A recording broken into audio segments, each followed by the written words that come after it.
In the beginning when they had no one buying them, then it was easy. They sold a package, a couple of people bought it, it worked beautifully, testimonials rolled in. Those are the ones you see posted on their page, and don't even believe most of those. But when they appear, all right, and probably it's from the first few users. And yes, that's when the software worked beautifully, beautifully well. A few more people join in and add their voice. Wow, wonderful, this thing is working great. And then more people join. That's where things go wrong. How many of you are familiar with lead evolution? They have a piece of software that allows you to plug in some kind of a keyword. Say you want to sell something to parents who have toddlers. Well, you're looking for anyone who's selling a baby crib. What do you know about them? Well, that they have at least a toddler. So what can you sell them? You can sell them baby food, baby toys, baby insurance, baby safety devices. You can sell parenting magazines. Go find anything for sale and sell it to them. Piece of cake. So you would open this Leads Evolution software, and it was pre-configured with a bunch of big websites on it, big name websites and stuff. And they said we can, and a lot of it runs on email addresses. Okay, and you are stuck having to email everybody, which stinks because then you run the risk of spam. Although you can claim, hey, this is in response to their post, and yeah, the system saves all that information, which kind of protects you, but still, it's sort of a yucky way to go. But anyway, here you appear on their software, and you start doing like everyone else, hammering out thousands of replies from all these places you got the information. Now, here's where the problem can be, especially if the software automates it. Let me just tell you this, and it's theoretical. I don't actually have Leads Evolution, but I have heard, enough of both sides of the coin. It ran well, now it's kind of a pain. Sites that were connected no longer are connected, and so forth. They tell you they keep adding more new sites as they find them. And those sites keep figuring out that software's way of getting through and finding a block for it. And here's the problem. In the beginning, they sold it to a few people, and a few more came, and a few more came. And then if a website broke, they added another one. But what happens when you get to 50 people? What happens when you get to 100 people, all using it full speed? Now, with every website that breaks, they have to add a new one or two or three. And as they do, suddenly hundreds of people pounce on it tonight. There's no lead time anymore. And when they hit the website, suddenly, guess what happens?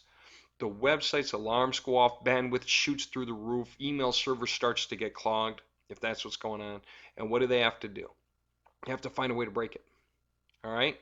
And then the guys are panicked and selling it for more. Or, I'm sorry, trying to absolutely get more sources into it.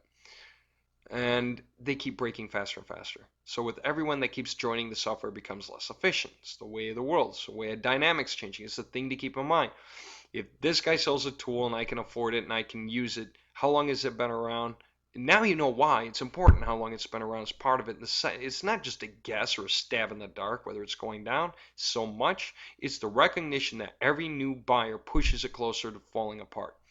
And then how fast and hard is it being sold? Maybe it's new, but it's going to be outmoded here in a week or broken or whatever. Case of the matter though is, why do you think Leads Evolution came out the door selling it for $4,000? Again, I can't tell you definitively because I don't own it, but I'll lay you odds that they came out the door selling it for $4,000 because they knew it was going to have a short lifespan. They had to collect their cash off of it as fast as they could for as long as they could keep adding new sources for everyone to go to the same places and do the same thing. What do we do differently? Package secrecy. I've had guys that leaped in, learned the TFN in a weekend, and started tearing off with packages and created like 30 for different categories, different groups, appealing to different things. And now they're sending different clients stuff through all these different categories. Just absolutely great, and people are happy, and money's get made, and everything else. Guys will call me and say, "My God, thanks so much for the empowerment. I never thought I could do stuff like this. I used to see walls out there, and now I realize I'm like Spider-Man. These walls don't exist. It's so simple to scale them all, leap across, go anywhere I want, move over here, get this, get that, do this, do that." They're saying, I never had that kind of empowerment. I'll never see the internet the same way anymore. When I go to see what information can I get and act on, and how do I do it as fast as humanly possible. Not even humanly, but machinely. 10,000 contacts an hour, 15,000 an hour. I forced through Backpage once. Insane. The ability you'll have is insane.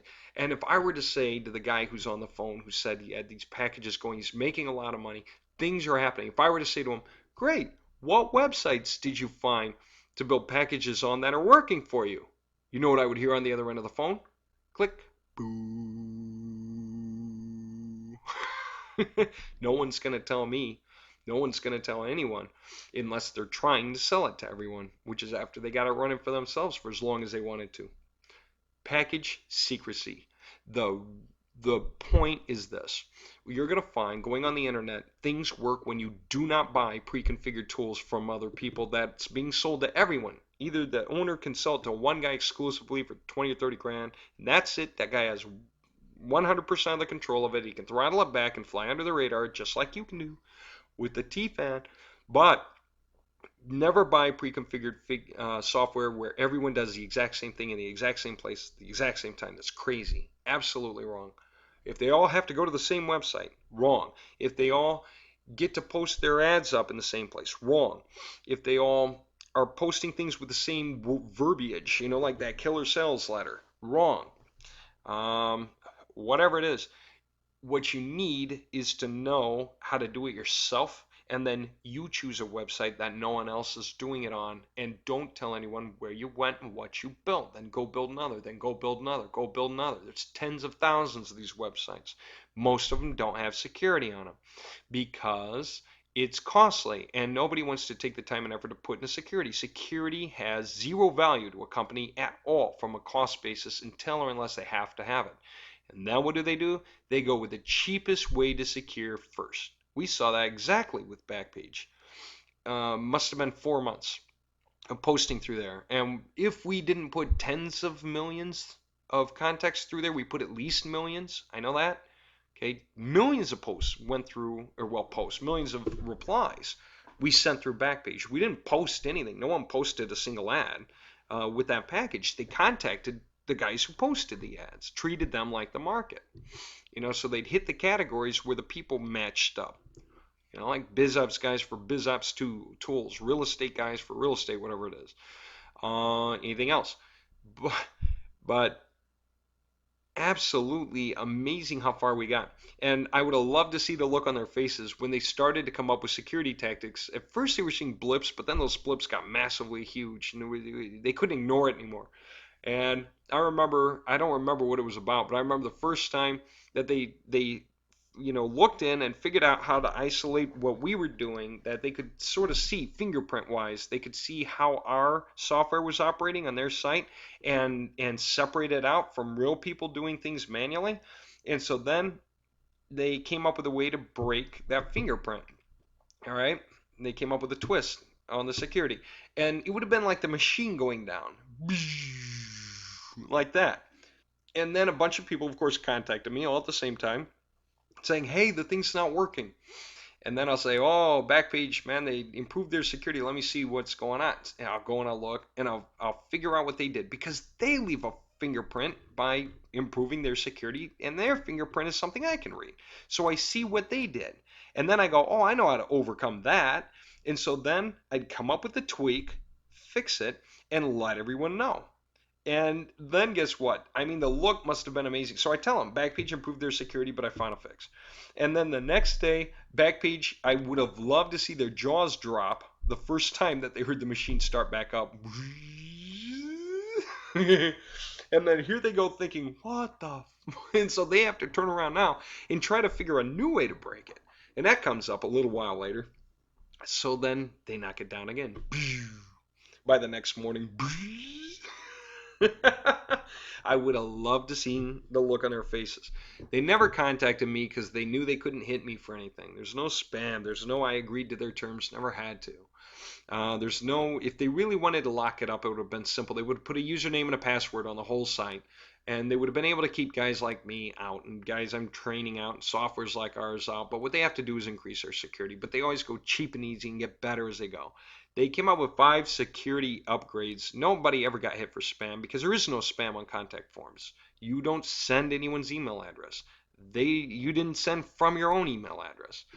If anything, I mean, the reply went to the website, and the website forwarded it to the guys, right? Saying, hey, you got to reply to your post. Maybe they put a copy of the message in there, or maybe they just said, log in to your account and check out your reply. All that is unimportant to you.